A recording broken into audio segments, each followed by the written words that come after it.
그래서 이미 지난 시간에 저 포트폴리오 최저가 챕터는 끝냈고, 그러니까 오늘은 그냥 우리가 한 학기 동안 뭐 했는지를 한번 정리해보는 그런 시간이 될 것 같아요.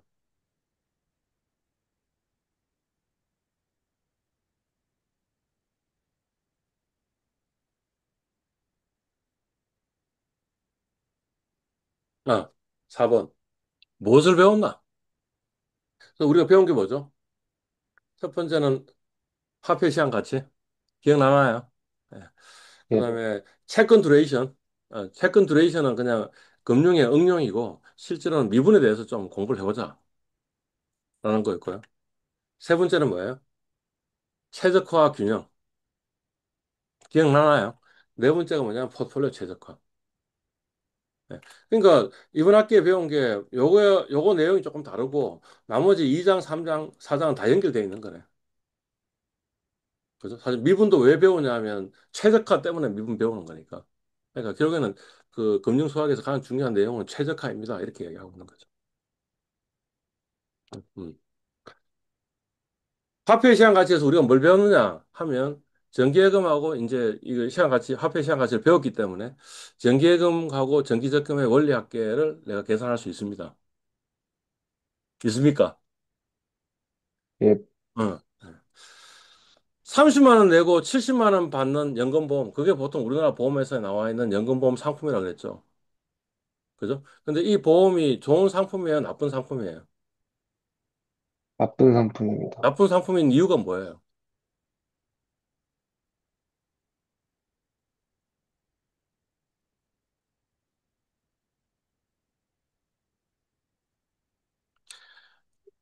여기서 있는 이 30만 원하고 70만 원은 뭐라고? 명목 가치라고 얘기했죠.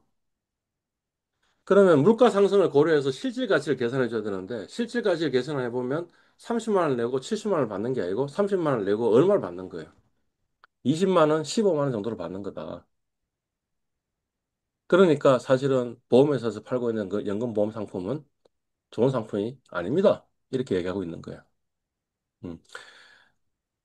그 보험회사에서는 국민연금에 대해서 뭔가 그 노이즈 마케팅을 막 하고 있어요. 공포 마케팅을 하고 있거든요. 국민연금은 곧 가갈될 거고, 그러니까 젊은 사람들은 국민연금 넣으면 안 된다 이런 이야기들을 하고 있단 말이야. 근데 그게 뭔가 나쁜 의도를 가지고 있는 공포 마케팅이라고 생각하는 거예요, 저는. 왜냐하면 국민연금은 30만 원 내고 70만 원 받는다고 하면 진짜 30만 원 내고 70만 원 받는 거죠. 실질 가치로. 근데 보험회사 연금보험 상품은 30만 원 내면 실질 가치로 이야기하면 20만 원 받는 상품이에요. 이런 상품에 가입하는 사람이 누가 있겠어요? 그런 상품을 판매하면서 그 이야기는 안 하고 국민연금이 고갈돼 가지고 나중에 너가 못 받는다 이런 유언비어를 지금 날리고 있는 거야. 예. 뭐 그런 겁니다. 그래서 실질 가치를 고려해 가지고 장기적으로 봐야 된다 이런 이야기도 화폐 시장 가치를 우리 가지고 이제 계산을 해낼 수 있다라는 이야기를 했고요. 그다음에 또 이런 것도 있죠. 내가 투자한 주식의 적정 가치도 구할 수 있다. 그죠? 예. 그다음 또 뭐 어떤 거야? 내가 하고 있는 그 펀드 투자의 연수익률도 계산할 수 있는데 그거 어떻게 계산하면 되냐면 유효 연수익률로 계산해야 된다. 그래서 유효 연수익률로 계산할 수 있습니까? 있어요, 없어요? 아까 정기예금과 정기적금의 원리합계를 계산할 수 있습니까? 라고 질문하니까 예 이렇게 나왔는데 지금 펀드 투자의 연수익률은 유효 연수익률로 계산할 수 있습니까? 라고 이야기하니까 아무도 답을 안 하네. 이유는 이유는 최성훈 씨 예, 이유는 왜 앞에는 예 이렇게 얘기했는데 이번에는 답을 안 하고 있어. 살짝 까먹은 것 같습니다. 아니, 그러니까, 그러면 답을 이렇게 하는 게 옳다는 거지. 아니요라고 답을 해야지. 그냥 답을 안 하고 있으면 그게 이는 아니잖아. 예, 아니요라. 자신이 없어서 아마 답을 못했을 거라고 나도 짐작을 해야 해. 신성윤 씨도 답을 안 하고 있었어. 에? 이유는? 저도 마찬가지인 것 같습니다. 그런데 지금 리뷰 시간인데 갑자기 이야기를 내가 꺼냈어요. 왜 꺼냈을까요? 아니, 화폐 시장 가치에서 지금 있는 하나, 둘, 셋, 넷, 다섯, 여섯 개만 배웠어. 아닙니다. 우리가 거의 한 달 반 가까이 이걸로 배웠는데, 그러면 엄청나게 많은 걸 배웠는데, 왜 굳이 이 사람은 요 6개만 지금 여기다가 놔둬놨을까? 이유는? 시험에 나오기 때문입니다. 아, 이게 난 중요하다고 생각하기 때문에 이야기를 한 거죠. 아예. 이런 게 시험 문제 나올 거다라는 걸 지금 저는 아예 선언을 한 거죠. 예. 예, 그러니까 지금 이제 우리 해야 될 건 뭐냐면 빨리 그쪽에 동영상 보고 펀드의 유효연승률을 구할 수 있는 문제를 풀 수 있도록 만들어 가지고 와야지 되지 않겠냐라는 거예요. 문제 지금 다 가르쳐 주고 있는 거야. 그지? 공장을 지을까 말까?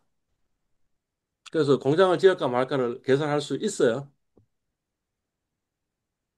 아니요. 그러면 지금 이제 상태가 지금 심각한 상태인 거예요. 공장을 지을까 말까 문제가 중간고사의 문제에 나왔어요, 안 나왔어요?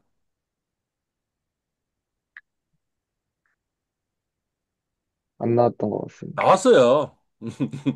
죄송합니다. 그다음에 그 펀드 투자의 그 연수익률 계산하는 문제 나왔어요, 안 나왔어요? 나왔습니다. 나왔습니다. 라는 거예요. 그죠? 그러면 기말고사에 나올까요, 안 나올까요? 나옵니다. 나온다라는 이야기 지금 한 거예요. 예? 예, 예? 어. 예,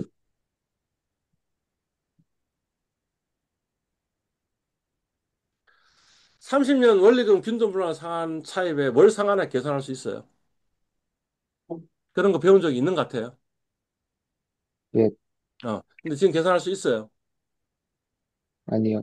음, 해야 될 것 같다라는 생각이 드는 거죠. 그러니까 사실은 우리 화폐 시장 가치를 배우고 나면 그러면 우리 상당한 그 이 금융에서 일어나는 일들의 계산을 다 해줄 수 있습니다라는 이야기를 한 거예요. 그래서 이게 금융 수학에서 중요한 토픽이다라고 이렇게 얘기한 거예요. 그죠? 예. 2번 챕터로 갑시다. 2번 챕터로 가면 뭐 어떤 이야기들을 한 거예요. 이, 이자율이 x 변수이고 y 변수가 채권의 가격이라고 한다면 그러면 뭐예요? dx분의 dy 그게 뭐냐면 채권의 두레이션 개념인 같다. 그러니까 미분의 개념인 같다. 이런 이야기를 했고요. 그죠? 그래서 결국에는 뭐예요? 이자율 1% 변동으로 채권 가격이 몇 퍼센트 변동시키는가? 이자율 1% 상승하면 채권 가격이 몇 퍼센트 하락하는가 하는 거 아는 게 지금 우리 관심 사항인데 그거를 전부 다 계산해가지고 채권 가격을 바뀐 이자율로 계산하고 바뀌기 전에 이자율로 계산해서 풀 밸류에이션 해가지고 그걸 풀 밸류에이션이라고 그랬는데 풀 밸류에이션으로 채권 가격이 몇 프로 변동하는지도 계산할 수 있긴 한데 어, 채권이 굉장히 많으면 그거를 전부 다 풀 밸류에이션에서 계산하는 게 어쩌면 굉장히 힘들 수도 있다. 그러니 좀 대략 근사하자라는 아이디어였죠. 그죠? 그래서 1차 미분의 개념이 뭐였어요? 두레이션. 그래서 두레이션 근사가 있었고, 그 다음에 또 하나는 뭐예요? 2차 미분의 개념이 볼록성이었는데, 그래서 2차 미분까지 고려하면 좀 더 정확해진다. 그래서 이 두레이션 볼록성 근사. 이런 걸 배운 기억은 나나요? 예, 중간고사 이전에.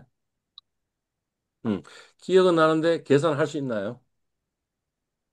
못합니다. 못해요. 예. 해야 되지 않을까? 이거 중간고사 문제 나왔어요, 안 나왔어요?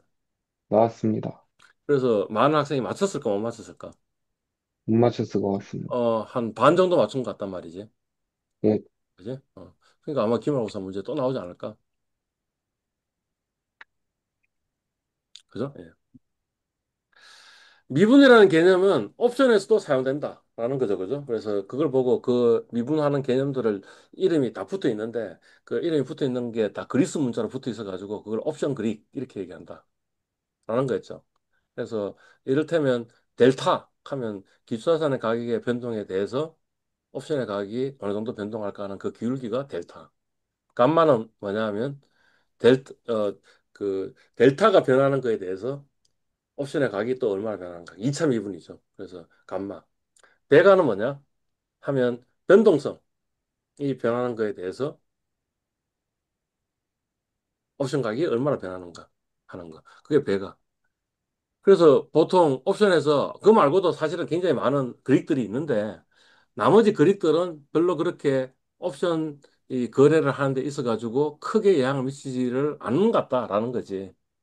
그래서 보통은 어디까지 보통 건사를 하냐 하면 델타, 감마, 베가까지 건사를 보통 하는 게 일반적이더라.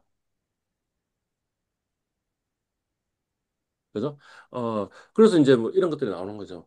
어, 델타 중립 포트폴리오를 만들었다는 거는 포트폴리오의 델타를 제로로 만들었다. 이 이야기를 하고 있는 거거든요. 그러니까 그 말은 무슨 말이냐면 가격이 상승하든 가격이 하락하든 그거는 이 포트폴리오 가치에 영향을 미치지 않는 거지. 그죠? 그리고 뭐에만 영향을 미치는 거예요? 혹시 변동성이 증가하거나 변동성이 떨어지는 거나에서는 내가 뭔가 그 돈을 벌고 싶은 거야. 그러니까 이를테면 이런 거죠. 베가는 플러스이고 델타는 제로로 만든 거죠. 그게 뭐냐면 델타 중립 포트폴리오. 그럼 이 사람은 어떤 예측을 하고 있는 거예요? 앞으로 변동성이 더 커질 것 같아. 라고 지금 생각을 하고 있는 거죠. 그럴 때는 델타 중립 포트폴리오 이렇게 만드는 거죠. 그죠? 근데 델타 중립 포트폴리오를 만들더라도 가격이 변동하면 그러면 내 포트폴리오 가치가 변동하느냐? 변동하는 거지. 왜냐하면 옵션은 비선형적인데 옵션의 가격은 기술자산의 가격에 대비해서 비선형적인데 근데 우리는 어떻게 한 거예요? 그냥 선형이라고 지금 건사한 거잖아. 그러니까 건사 오차가 있을 거 아니야. 그죠? 그러니까 사실은 그거보다는 델타가 옵션 가격이 기술자산의 가격이 변동하면 옵션 가격이 옵션의 델타가 어떻게 변동하는지도 좀 봐야 되겠어. 그게 뭐냐면 뭐예요? 감마죠. 그러니까 델타 감마 중립 포트폴리오를 만들면 그러면 옵션 가격의 변동에 대해서는 기술자산의 가격 변동에 대해서는 이 가치는 안 바뀌고 주로 뭐 이야기하는 거는 뭐냐면 저게 되겠죠. 변동성 예측 해가지고 하는 거. 어떤 경우에는 변동성도 내 예측하고 싶지 않아. 올라갈지 떨어질지 잘 모르겠어. 그러면 뭐야? 올라가고 떨어지는 것도 잘 모르겠고, 변동성이 올라가고 떨어지는 것도 모르겠어. 기술자산 가격이 올라가는 거 떨어지는 것도 모르겠고, 변동도 모르겠어. 그럼 어떻게 하는 거야? 델타, 감마, 베가 중립 포트폴리오를 구성하는 거죠. 그러니까 사실은 지금 델타 중립 포트폴리오, 델타 감마 중립 포트폴리오, 델타 감마 베가 중립 포트폴리오 이런 거 만약 구성하려면 미분이라는 개념 좀 알고 있어야 되고요. 그다음에 사실은 또 뭐를 알고 있어야 되냐면 이 선형대수도 좀 알고 있어야 돼요. 또는 최적화도 좀 알고 있어야 돼요. 음. 근데 우리 이번 금융 수학에서는 선형대수는 별로 다루지 않았잖아. 그러니까 사실은 옵션 그리기에 대해서 자세하게 이야기는 안 하고 넘어간 거죠. 그냥 이게 이런 식으로 응용될 수 있다. 이 정도까지 이야기한 거죠. 3장은 뭐였어요? 자, 3장에서는 어떤 개념들이 머릿속에 지금 떠올라야 돼요. 순수 생산 경제이면 어떤 개념이 하나 떠올라야 돼요.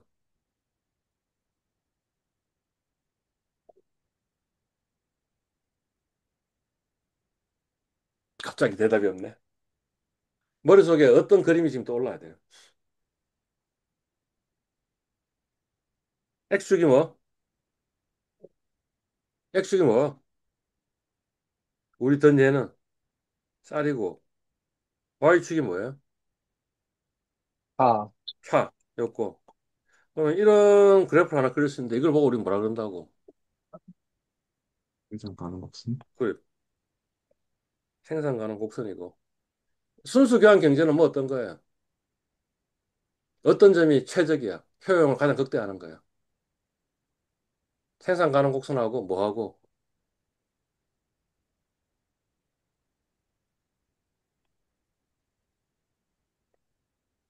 이런 그래프를 보고 우리 뭐라 부른다고?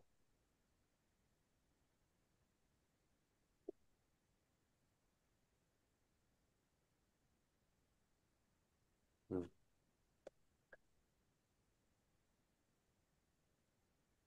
무차로 곡선이라고 얘기했지? 그리고 효용을 극대화하는 거는 뭐예요? 생산 가능 곡선하고 무차로 곡선이 이 만나는 점이 효용이 극대화된다는 거죠. 그게 지금 아까 앞에 세션에 포트폴리오 최적화하고 똑같은 이야기 아니야? 맞습니다. 응, 그죠? 그 다음에 또 뭐 어떤 거 이야기했어요? 지금 이게 순수 교환 경제고,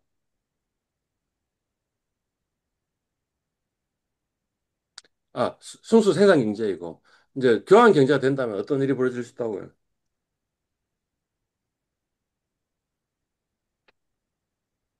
이런 선을 하나 그을 수 있는데, 이런 선을 보고 뭐라 그런다고?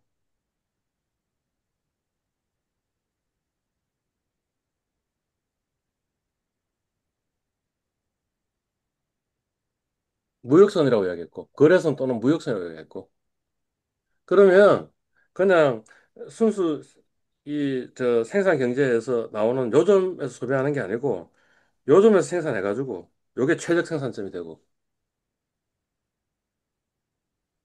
그죠? 그러고 나서 어디에 소비하는 거예요? 요 무역선이 만나는 요점에서 하는 게 효용을 좀 더 높일 수 있다라는 거 있죠.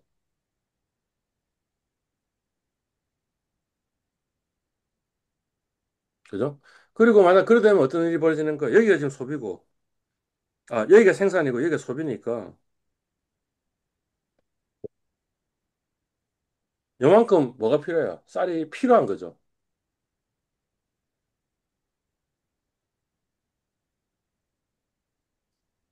그죠? 예. 쌀이 필요하니까 요 가격이 달라짐에 따라 가지고 쌀의 수요량이 달라지겠네. 그래서 뭐냐면 수요곡선과 공급곡선이 생기겠네. 그죠? 만약 이게 한 나라가 있고 미국이 있고 그다음 또 다른 나라 차국이 있다면 그러면 차국의 쌀의 수요하고 미국의 쌀의 공급이 서로 일치해야지 그게 시장의 균형인데, 그러니까 가격을 바꿔가면서 그 수요와 공급을 일치하는 어떤 점을 딱 찍어줄 수 있는데, 그 가격이 뭐냐면 무슨 가격이 되는 거예요? 균형 가격. 그래서 우리는 뭐냐면 최적화하는 거 이야기하면서 시장의 균형이라는 개념까지 전부 다 이야기를 했다는 거죠. 이거는 문제 나올까 안 나올까요? 나옵니다. 나올 것 같지 않아요? 예, 그죠? 그러니까 이제까지 그 작년에는 엑셀 매크로가 들어가 있는 엑셀 파일을 학생들한테 제공을 안 했어요. 작년에는. 예? 근데 올해 지금 매크로까지 들어가 있는 엑셀 파일을 제공을 했어요. 왜 제공했을 것 같아요? 작년에 학생들이 보니까 이걸 제대로 이해 못하는 학생들이 꽤 많아가지고 이 문제를 못 푸는 학생들이 너무 많았다 이거지. 그지? 그러니 요번엔 친절하게 아예 엑셀 파일까지 다 제공해 주겠다라는 거지, 매크로까지. 그래서 그걸 보고 이해를 해가지고 시험 칠 때는 어떻게 시험을 쳐야 될 것 같아요? 그냥 빈 엑셀 파일 가지고 본인이 모델도 짜고 매크로도 짜고 해가지고 이 문제를 풀어야겠죠. 네. 신성희 씨 무슨 말인지 이해 갔어요? 본인이 해야 될 과업이 뭐 어떤 건지 아셨냐고. 네. 음, 그런 거지. 그다음에 이제 뭐예요? 네 번째가 아까 이야기한 거네. 그죠? 개별 위험 자산이 투자 기회 집합일 때, 위험 자산 포트폴리오가 투자 기회 집합일 때, 무위험 자산과 위험 자산 포트폴리오가 투자 기회 집일 때를 한 거죠. 그러니까 사실은 우리가 못한 게 있는 거지. 그 못한 게 뭐냐면 이 시장 균형, 그러니까 여기도 지금 균형이라는 개념을 만들어 줬잖아. 그러니까 사실 여기도 균형이라는 개념을 만들어야 되고, 균형이라는 개념을 만들면 이 해리 말코이츠에서 누가 들어와야 되는 거야? 윌리엄 샤프가 들어와야 되는 거고, 윌리엄 샤프가 들어오면 이 우리가 봤던 이 탄젠트 포트폴리오, 저점 포트폴리오가 시장 포트폴리오다라는 이야기 해줄 수 있는데 그 이야기는 안 한 거지. 그죠? 그리고 만약 그 이야기를 하면 이제 윌리엄 샤프 이야기를 하면 베타 이야기를 해야 되고, 그러면 베타는 어떻게 구하느냐? 하려면 단순 회귀 모형의 개수 구하기도 해야 되는데 그 이야기는 요번에 못한 거지. 그러니까 어디까지 간 거예요? 해리 말코이츠까지 세 개까지 갔는데 윌리엄 샤프의 세 개까지는 못 간 거죠. 음. 근데 뭐 회귀 개수는 그래도 좀 이야기한 적이 있는 것 같은가? 어, 앞에 이장할 때 잠시 어, X축에다가 코스피 수익률, Y축에다가 삼성전자 수익률 놔둬놓고 점 찍고 점을 대표하는 직선 끊기 이런 거 조금 한 게 있고, 그 직선의 기울기가 사실은 다름 아닌 윌리엄 샤프의 베타가 되니까 이거는 앞에 내용을 보면 개수는 구할 수는 있는데 그렇지만 T 이퀄 M이다 하는 이야기는 아닌 거죠. 앞에서 브리플리 이 이론들을 잠시 이야기하는 세션이 하나 있었잖아요. 그때 윌리엄 샤프 이야기까지 하긴 했는데 그렇지만 그걸 구현하는 건 우리가 안 했다는 거지 지금. 그래서 이런 그림 아마 했을 거예요. 음. 근데 사실은 이것도 이제 왜 필요하냐면 어 요 구하고 그다음에 요 베타는 어떻게 구해지냐면 이렇게 구해지는데 요 구해지는 목적 함수는 뭐냐면 요 요걸 잔차라 그러는데 잔차의 제곱을 최소화하는 거야. 그러면 이것도 역시 미분이 들어가겠죠. 그죠? 그러니까 이것도 역시 마찬가지로 우리 앞에 배웠던 최적화 개념으로 이해할 수 있다는 거지. 심지어는 어, 이 AI 우리가 알잖아. 그지? 근데 AI도 결국에는 뭐 어떤 거냐면 이런 거라는 거죠. 우리 모형 AI가 갖고 있는 어떤 모형이 있고 그다음에 우리 데이터가 있잖아요. 그러면 이 모형과 데이터의 거리를 최소화하는 거. 뭐 거리의 개념이 여러 가지가 있을 수 있는데 여기서는 거리의 개념을 이 잔차를 거리라고 이야기한 거지. 잔차의 제곱을 거리라고 이야기한 건데 그 말고도 뭐 다른 방식으로 거리를 정의할 수 있는데 그래서 하여튼 결론적으로 보면 모형과 데이터의 거리 최소화하는 게 목적 함수이고 그러니까 이거 AI도 결국에는 뭐라는 소리예요? 최적화 이슈라는 거죠. 그러니까 우리가 배웠던 이 최적화하는 게 굉장히 다양하게 많이 쓰이고 있습니다. 이런 이야기를 한 거죠. 됐어요? 음. 네, 이번 학기에 우리가 못한 게 뭐냐? 예. 무엇을 사실은 더 배웠어야 되느냐? 이런 거죠, 그죠? 예. 그러면 아마 다섯 번 챕터가 선형대수 또는 행렬대수라고 하는 것을 이제 배웠어야 될 것 같다라는 거죠. 그러니까 그 행렬 개념을 조금 이야기한 거죠, 그죠? 우리 자산의 수가 두 개가 아니고 지금 자산의 수가 여러 개 있잖아. 뭐 다섯 개, 여섯 개 이렇게 있잖아요. 그래서 뭐냐면 행렬곱이라는 개념을 지금 이용한 거죠. 근데 사실 금융수학을 배웠다라고 한다면 행렬곱 말고 나머지도 몇 가지 좀 더 알았어야 될 것 같은데 아쉬움이 있는데 시간이 없어서 요번에는 못했다. 이런 겁니다. 음. 가령 회귀 모형도 마찬가지라는 거지. 회귀 모형도 우리가 지금 그래도 잠시 했던 거는 뭐냐면 x 변수가 몇 개야? Y는 삼성전자 수익률이고 X는 코스피 수익률이니까 X 변수가 몇 개야? 한 개지. 한 개의 모형을 보고 뭐라 그러냐면 단순 회귀 모형 이렇게 얘기하는데 아니 X가 여러 개 있을 수도 있지 않냐? 그런 걸 보고 뭐라 그러냐면 다중 회귀 모형 이렇게 얘기한다는 거지. 그러면 이렇게 개수가 많아지면 그러면 그때부터는 어떤 이슈가 생기느냐 하면 저 우리가 그냥 이런 식으로 방금 이렇게 이야기했던 것처럼 이렇게 해가지고 뭔가 계산하기가 굉장히 골복잡해지는 거지. 어. 그래서 어떻게 한다고? 행렬로 표현하면 좋다. 이런 겁니다. 그러니까 요거를 행렬로 풀면 y는 x 베타 플러스 엡실론 이렇게 표현할 수 있다는 거지. 그럼 여기서 이 y는 뭐냐? 우리가 데이터가 n개가 있으면 y1부터 yn까지 있는 행벡터로 이렇게 정의하면 되고요. 그다음에 여기는 이 x는 사실은 알파 옆에도 어떤 데이터가 있다고 생각하는 거지. 그러면 알파 곱하기 1, 알파 곱하기 1, 알파 곱하기 1 이렇게 되겠죠. 그러니까 여기는 1, 열 벡터가 되는 거고 x는 x1부터 xn까지 있으니까 xn이 있으니까 이게 2 곱하기 n 차원의 어떤 행렬로 표현할 수 있다는 거죠. 그다음에 알파하고 베타도 이런 식으로 열 벡터 알파 곱하기 베타 이렇게 할 수 있다는 거지. 그러면 y는 x 베타 이렇게 표현할 수 있다는 거죠. 아니, 그러니까 우리 지금 행렬에 대해서 자세히 배우지 않았으니까 뭔지는 모르겠지만 여하튼 다중행이 단순 행이든 다중행이든 하여튼 개수가 많아졌을 때 이렇게 행렬로 표현할 수 있고 그죠? 행렬로 표현할 수 있으면 지금 아까 앞에서는 뭐라 그랬어요? 요 잔차를 제곱을 최소화시킨다 그랬잖아요. 그것도 역시 마찬가지로 이렇게 표현할 수 있고 잔차 프라임 잔차 를 하면 엡실론 1의 제곱 더하기 엡실론 2의 제곱 더하기 더하기 해가지고 엡실론 n의 제곱 이렇게 표현할 수 있고 그것을 만족하는 베타를 이제 그러면 이제 행렬 미분이 되겠죠. 행렬 미분을 해보면 베타 그 최적화하는 그 베타는 뭔지도 계산할 수 있고 그러면 그게 어떻게 나오냐면 x 프라임 x의 인버스의 x 프라임 y 이렇게 나오니까 여기에는 지금 뭐가 있어요? 프라임 그러니까 행렬의 이 전치 행하고 여러 위치 바꾸는 거 이런 것도 있어야 되고 그다음 또 뭐가 있어야 돼요?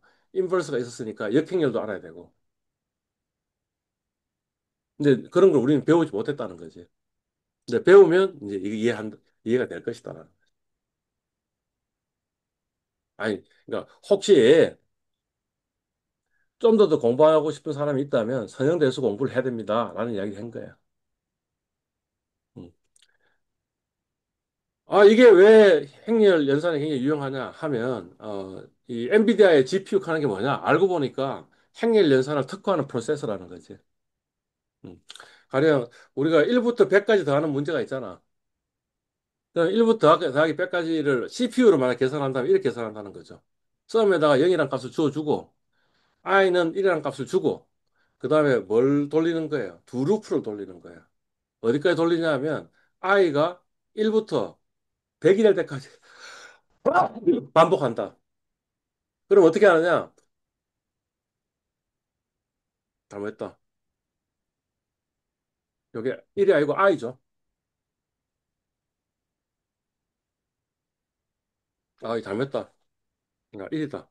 1 맞다. 그죠? 그럼 어떻게 되냐? 맨 처음에 썸이 뭐 얼마? 0이잖아. 0에다가 1을 더하고, 이거 i가 맞는데. i가 1이니까 썸이 0인데 0에다 1 더하고 썸으로 값을 주고, 그 다음에 i는 i 플러스 1이 됐으니까 그러면 2가 됐고, 다시 되돌아가겠죠. 그럼 어떻게 돼요? 여기에는 지금 1이 있는데 1에다가 더하기 뭐예요? i가 이제 2가 됐으니까 2를 넣고, 그러면 1 더하기 2가 돼서 3이 됐을 거고. 이해 갔죠? 이거를 돌리면 되는 게 보통 CPU가 하는 현상인 거죠. 근데 이것도 역시 마찬가지 어떻게 계산하면 되냐면 이렇게 계산하면 된다는 거죠. 원스 100 하는 게 뭐냐면 이 1이라는 값이 100까지는 행렬이고 열벡터이고 그다음에 이거 A가 있어야 되는데 SEQA 1, 100, 1 하는 거는 뭐냐면 1부터 100까지 뭐예요?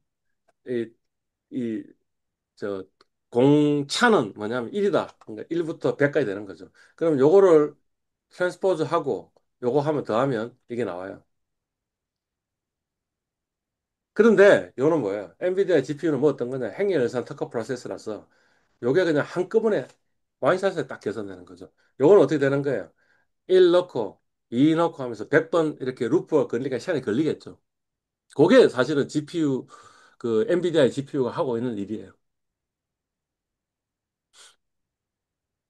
그러니까 행렬 연산을 알고 있으면 아주 유용한 거죠. 원래 엔비디아는 어떻게 된 거예요? 그 PC 게임 때문에 만들어진 거죠. 그래픽 카드 만들려고 만든 GPU죠. GPU가. 아니 그래서 GPU가 뭔데? 그래픽 프로세스 유니트잖아. 그지? 근데 사실은 게임에서 하고 있는 일들이 뭐냐면 전부 다 행렬 연산이라는 거죠. 이를테면 지금 요거는 평행이동이잖아. 위치를 이동한 거잖아. 위치 이동하는 것도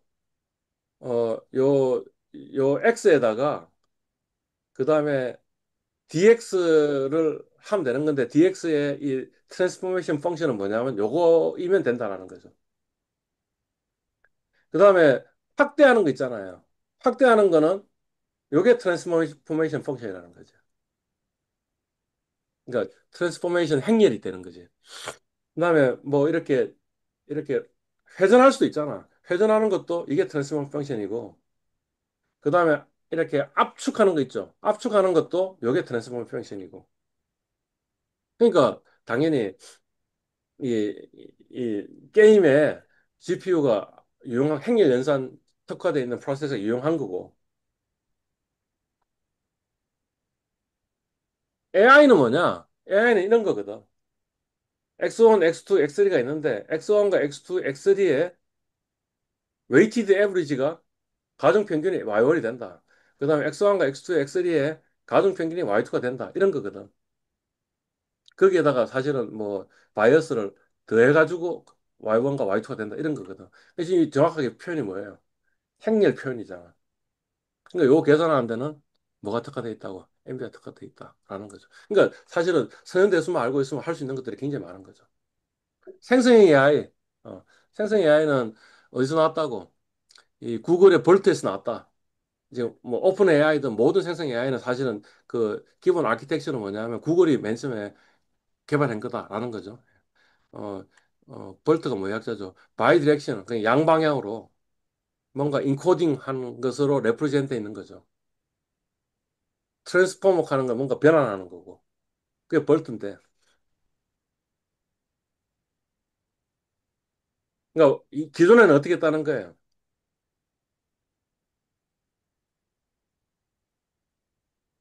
하면 한국, 그럼 한국을 다시 인풋으로 집어넣고, 그러니까 한국에 대해 설명해줘와 한국을 인풋으로 넣고, 그 다음에 그 다음에 어떻게 하는 거예요? 은까지 들어가고 나서 하니까 중국. 하니까 뭐야? 한국은 중국과 일본 사이에 위치한 나라입니다. 이렇게 답을 하는 식이었다는 거지. 그죠? 근데 이제는 어떻게 된다는 거예요? 이런 식으로. 그러니까 볼트는 뭐냐면 아예 단어 하나를 집어넣는 게 아니고 어떻게 집어넣는 거예요? 단어 벡터를 집어넣는 거예요, 그냥. 단어 벡터를 통으로 집어넣고 그다음 통으로 아웃풋이 나오고 또 아웃풋이 나온 걸 가지고 통으로 집어넣고 통으로 나오는 거니까 이것도 역시 마찬가지로 지금 뭐예요? 행렬. 문자로 되어 있는 행렬을 뭔가 프로세싱하는 게 돼야 되니까 당연히 GPU가 필요한 거죠.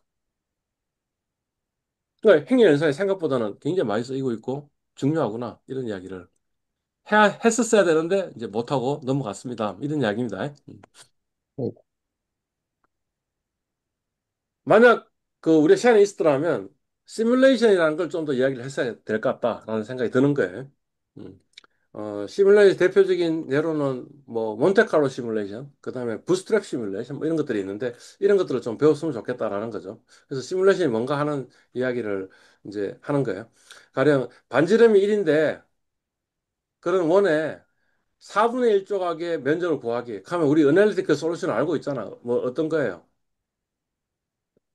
원의 반지름이 1인 원의 면적은 얼마라고? 파이 r 제곱이고 맞잖아. 그지? 파이 네, r 제곱이고 그거의 4분의 1이니까 4분의 1 파이 r 제곱이니까 4분의 1 파이가 되겠네. 라는 거 우리 이미 알고 있죠. 네, 음. 근데 이거를 수치적으로 문제를 풀 수도 있다라는 거예요. 수치로 어떻게 문제를 푸냐면 이렇게 푸는 거예요. 길이가 1cm인 사각형에다 무작위로 점을 찍어요. 막 무작위로 점을 찍은 거예요. 예. 무작위로 점을 찍고 그 다음에 어떻게 하는 거예요? 요 빨간 점의 비율을 구하는 거야.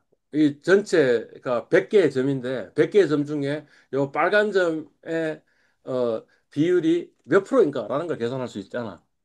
그죠? 그러면 그 값이 정확하게 어디에 근사한다는 거예요. 4분의 1 파이에 근사하더라라는 거예요. 이제 그게 뭐냐면 수치적 해예요. 왜 이게 성립하느냐 하는 거는 뭐 설명했는데 우리 얘기할 필요는 없고 그죠? 예. 그래서 정사각형 면적이 1이니까 빨간점 비율을 계산해가지고 1에다가 빨간점 비율을 곱하면 되는데 그 숫자가 만약 점을 굉장히 많이 무작위로 뽑아가지고 찍었더라면 그럼 어떻게 된다는 거예요? 4분의 1 파이가 나올 겁니다. 라는 이야기죠.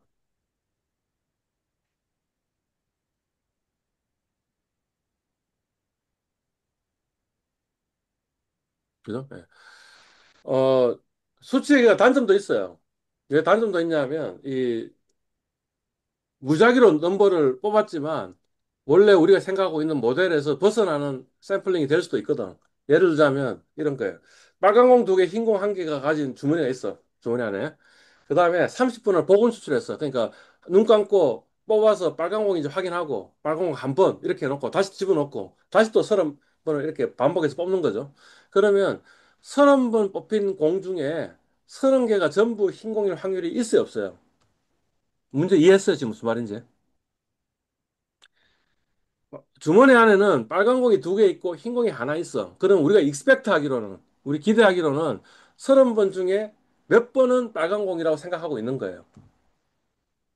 몇 번? 무작위로 30번을 뽑았으니 빨간 공이 몇 번 있어야 될 거야.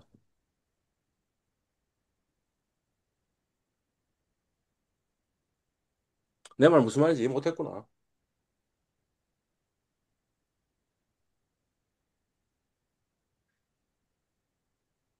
빨간 공이 두 개 있고 흰 공이 하나 있어. 눈 감고 하나를 뽑았어. 그러면 빨간 공이 뽑힐 가능성이 높아? 아니면 흰 공이 뽑힐 가능성이 높아? 빨간 공이 높습니다. 좁힐 가능성은 없지. 근데 네, 그거를 30번 했다고. 그러면 30번 중에 빨간 공이 한 몇 개일 가능성이 높은 거야? 20개. 20개일 가능성이 높잖아. 이해 갔죠? 근데 네, 제 질문은 이거예요. 전부 다 신공일 확률이 있어요, 없어요? 있습니다. 있습니다라는 걸 우리는 확률과 통계 시간에 배웠어요, 이미. 고등학교 네, 때. 네, 오케이. 그 말은 무슨 말이냐면 지금 방금 했던 이 수치적인 해라는 거의 문제점은 뭐냐면 무작위로 뽑다 보니까 실제로는 원래 있는 것이 아닌 그것에서 비껴나는 일들이 벌어질 수도 있습니다. 물론 이 확률은 굉장히 작죠. 적긴 하지만 있지 않냐라는 거지. 그게 수치의 단점이에요. 그죠? 근데 수치의 장점도 있다는 거지. 뭐 어떤 장점이 있냐면 변수가 여러 개 있어. X1, X2, X3, X4 해가 X100까지 있다고 쳐봐. 그런데 우리가 적분을 하는데 적분을 X1에 대해서 적분하고 X2에 대해서 적분하고 X3에 대해서 적분하고 X4에 대해서 적분하고 X5에 적분, X100까지 적분한다고 생각하면 100번 적분하는 거지. 그걸 우리 뭐라 그래? 중적분이라 그러잖아. 그러니까 해석적으로 이런 다변수 중적분 문제를 푸는 게 쉬워요, 어려워요? 굉장히 어려워요. 굉장히 어려운데 그 문제를 만약 이렇게 수치의 해를 구하면 아주 쉽게 해결할 수 있다는 거죠. 그래서 그러니까 수치계가 왜 일어났냐 하면 정확하게 쉽게 우리 이 문제 같은 거는 그래 할 필요가 없는 거지. 그냥 우리가 알고 있잖아 공식도. 4분의 1 파이 이러면 끝나버리는 건데 사실은 뭐냐면 아주 다변수 중적분 지금 사실은 이것도 적분 문제거든요. 음. 적분할 때 중적분을 그런 식으로 풀기도 합니다라는 이야기를 그래서 시뮬레이션이 상당히 좋습니다. 라는 이런 이야기를 하는 거예요. 네, 이 영화 봤어요? 맞습니다. 한번 보세요. 재밌어요. 히든 피겨스 네, 영화예요. 이 세 사람이 셋 다 흑인이고요. 그다음 여자예요. 근데 나사에 들어간 거죠. 그래서 그 굉장히 뭔가 공헌을 많이 했겠죠. 그러니까 나사 최초로 흑인 여성이 뭔가 엔지니어가 되기도 하고, 그다음 과학자가 되기도 하고 그런 것들을 한 거죠. 주인공이 이 사람인데, 음, 어, 이 사람 이름이 캐스린 G 존슨이라는 양반이고, 이 양반이고, 그죠? 공헌이 많으니까 이 사람 이름을 따가지고 아예 건물을 하나 지을 정도로 공헌이 많았다라는 거죠. 그죠? 어, 뭐, 여러 가지 의미에서 그 영화를 한번 보면 재밌을 것 같다라는 건데, 그 영화를 보면 뭐 어떤 것이 나오냐라는 거예요. 이제 이 사람이 캐서린 지 존슨인데, 이 사람이 정확하게 뭐냐 하면, 이 손으로 문제 푸는 사람이다. 어. 이 사람이 뭐 하는 사람이냐 하면, 이제 그때 최초로 IBM 컴퓨터가 도입이 된 거지. 도입이 돼가지고 수치적으로 문제 푸는 사람이다. 근데 영화에서 보면 어떤 일이 벌어지냐면 처음에는 이 사람이 있었는데 그 다음에 뭐예요? IBM 컴퓨터가 도입되면서 이 사람이 할 자리 잃은 거지. 그래서 다시 저 메인 이 리서치 랩에서 쫓겨나가는 그런 장면이 나온다고. 그러니까 그 말이 뭐냐면 IBM 컴퓨터가 그 정도로 뭔가 유용한 게 있다라는 것을 이야기하는 거죠. 그죠? 그러니까 어쩌면 어 우리 이제 원래 금융수학 시간에는 이 해석적인 해 같은 걸 훨씬 더 강조해야 되는데 이 시뮬레이션이 수치적인 해가 훨씬 더 도움이 되는 경우가 많으니까 좀 배워서 쓰면 좋은데 아쉽게도 이번 학기에는 못 배웠으니까 공부할 사람들은 공부하십시오라는 이야기죠. 음.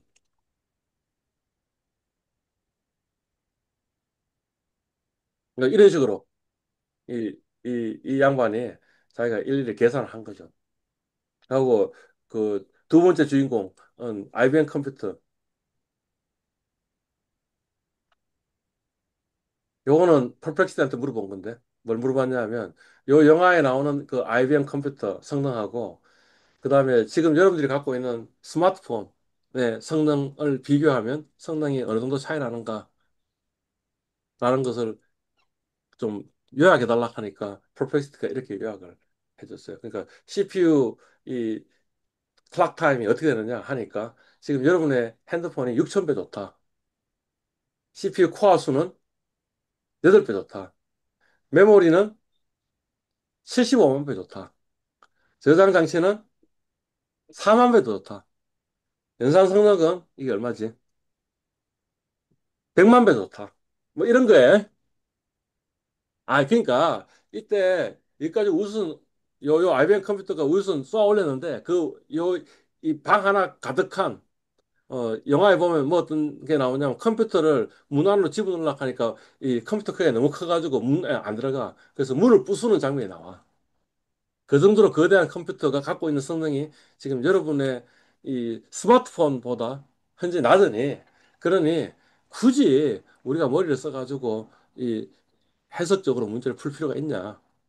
수치적으로 공부하는 그 문제를 푸는 걸 능숙하게 하는 게 더 중요하지 않냐라는 이야기를 지금 제가 하고 있는 거예요.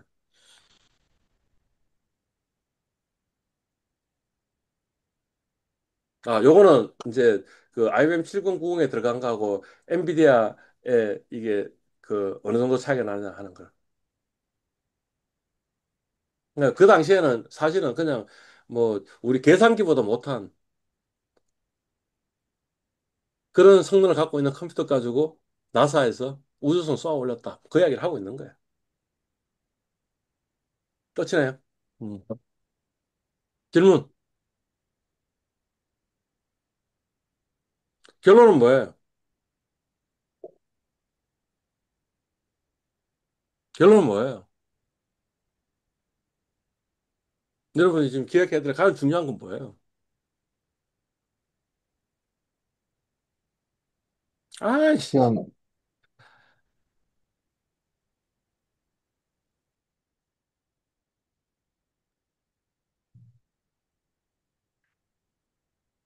요 문제가 기말고사 문제에 나올 거다라는 이야기죠.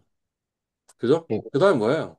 이 문제들이 기말고사 문제에 나올 거다라는 거죠. 그게 결론이잖아요. 그죠? 예.